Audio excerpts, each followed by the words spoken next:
feel it. The power consumes me.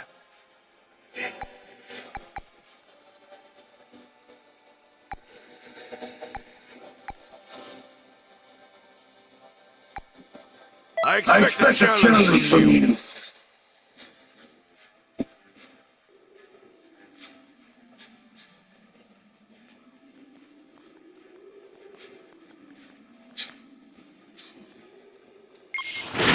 I will bless you with the power of God.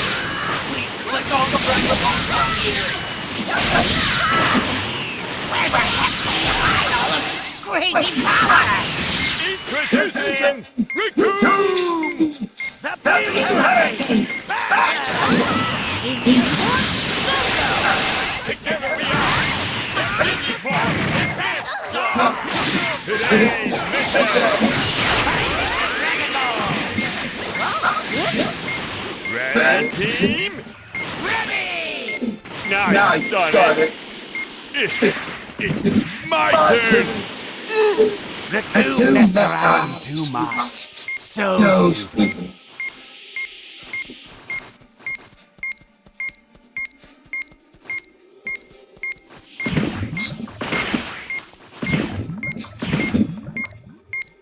Return to the time machine with any Dragon Balls you can obtain. The Dragon Ball has been sent. Please get any remaining Dragon Balls.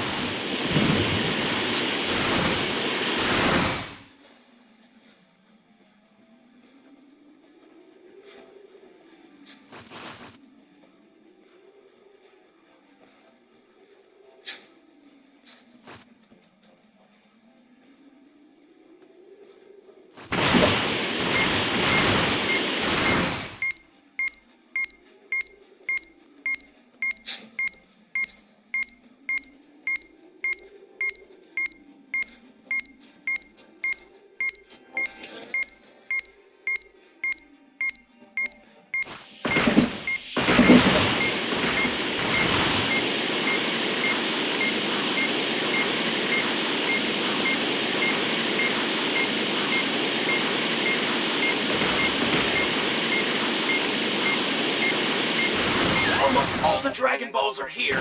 Please do your best.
A new Dragon Ball was located. Please find it. Remember the Ginyu Fool! Giants! And I'm the captain, Captain Ginyu! My worst fears come true. Opposing suck justice. You'll pay for this! Come on! We'll get the Dragon Balls and restore the Ginyu Force to its former glory! That's the spirit!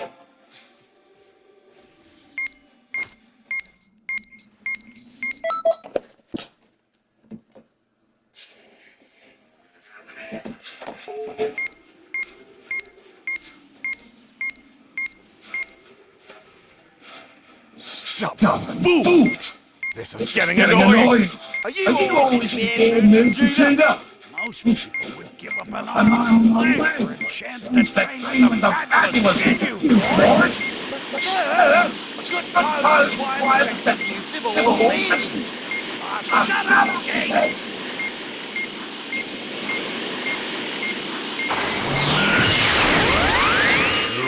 I'm starting to enjoy this.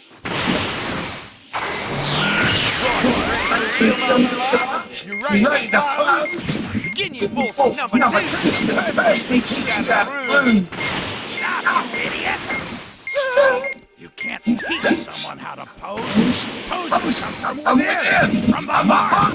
If you don't know that, well, I'm not so sure you're pro-captain material. Forgive me, sir. I had no clue. Whatever. I'll let you off the hook this time.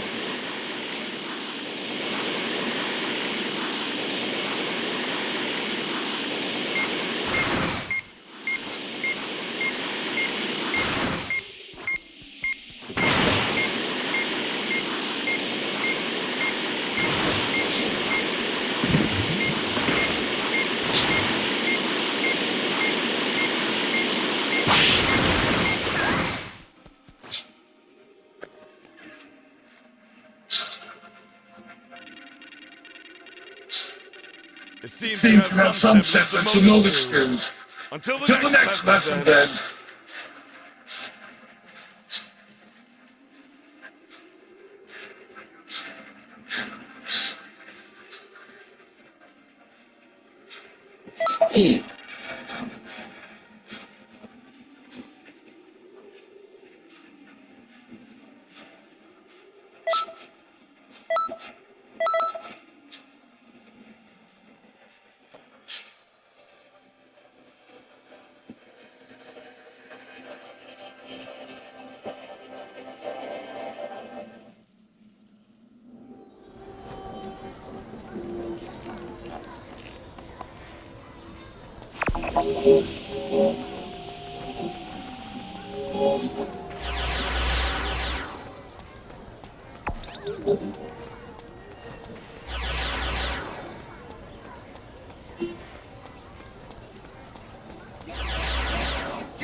I've been waiting all day for this. Show me what you got.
fragrances and textures of the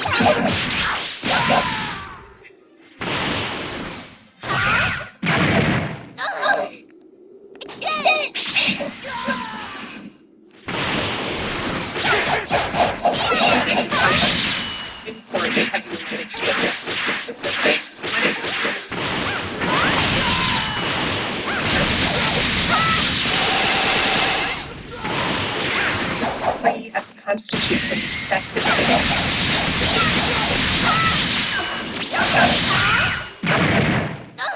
the Constitution didn't spell it out, which is why, in its first decade,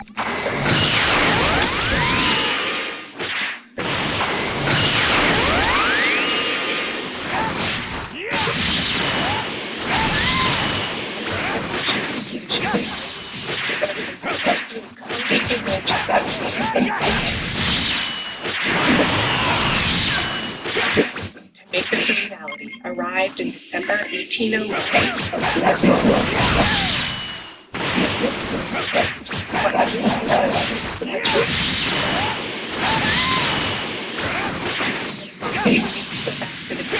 Year's presidential Thomas Jefferson, the leader of the Democratic Party, had just defeated incumbent President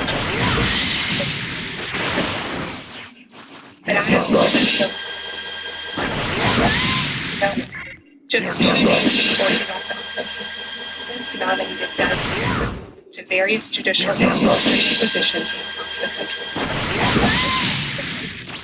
Mocked as midnight judges by the Democrats.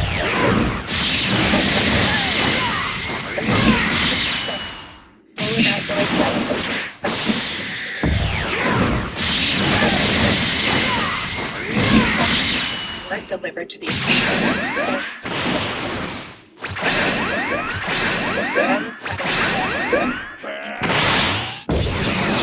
infuriated Jefferson. He felt Jefferson discovered that some of the commissions had not been done.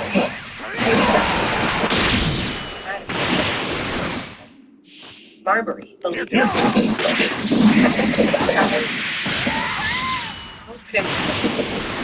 render it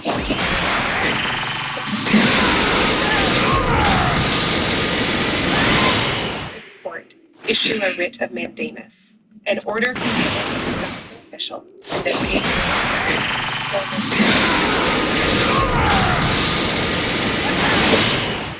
it would be forcing the issue of You better work on your aim. Most certainly lose. And in losing, the judiciary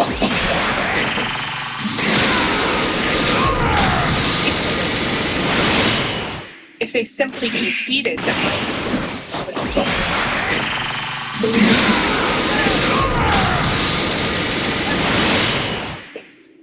on February 25th, 1803, the court delivered its unanimous decision. Marshall wrote the opinion himself and read it aloud to an anxious audience. He distilled the case down to 3 questions. First, did Marbury have a right to his commission? Marshall answered yes. The appointment was valid once in place. Second, did Marbury have any legal remedy to obtain the commission? Marshall again answered yes. There was a remedy, the very writ of mandamus that Marbury had requested.